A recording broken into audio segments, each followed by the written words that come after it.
Welcome, you're watching Kaleidoscope Ceylinco Live News Capsule. It's been a year since the Aragalaya swept the nation, and 1 year on, we have a different president, an IMF deal, and the economy gradually stabilizing. As we symbolically reap our New Year's harvest, the question remains, is it harvest time for Sri Lanka? Well, for the answer, on the Pethiyagoda Pages is scientist, conservationist and public policy advocate Rohan Pethiyagoda. Rohan, happy Aurudu. Are we looking at plentiful times ahead in this new year?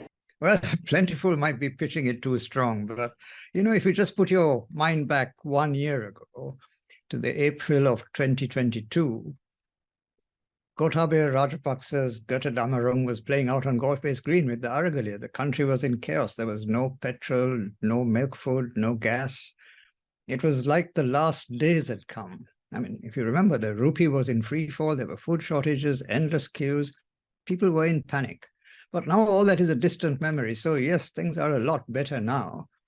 But whether this is sustainable in the longer term, the 5-year term, I think is open to question. But definitely, I think, as you point out, there is a light at the end of the tunnel now. So are the tides turning for the president? It seems that the naysayers are now marching to a different tune. Well, yes, myself included, because I was a prime naysayer just 3 or 4 months ago.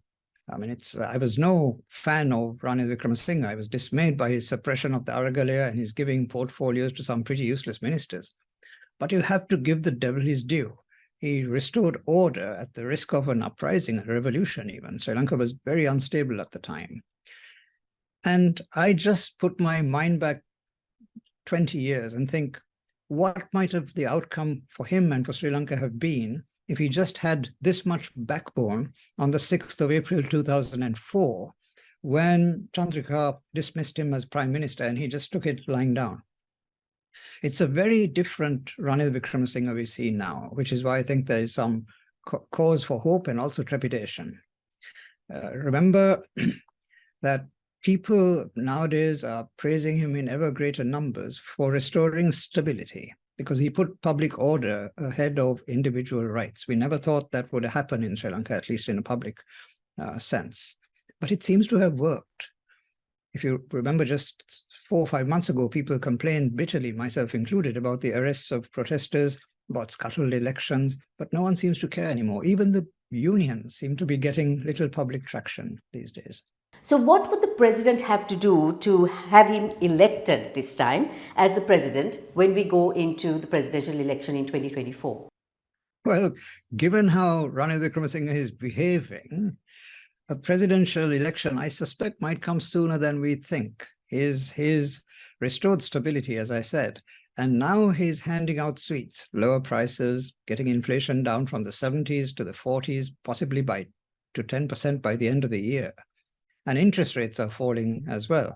So the rupee strengthening and prices stabilizing, even getting substantially lower, seem to be gearing him to a presidential bid sooner than we might have thought. The presidential election, after all, is due only in September of next year. So now the economy is gathering steam, tourism is coming back online, exports are getting stronger. And I have no doubt Ranil is laying the ground for an early presidential election. If you like Kaleidoscope, subscribe and follow us on YouTube, Facebook, Instagram and LinkedIn.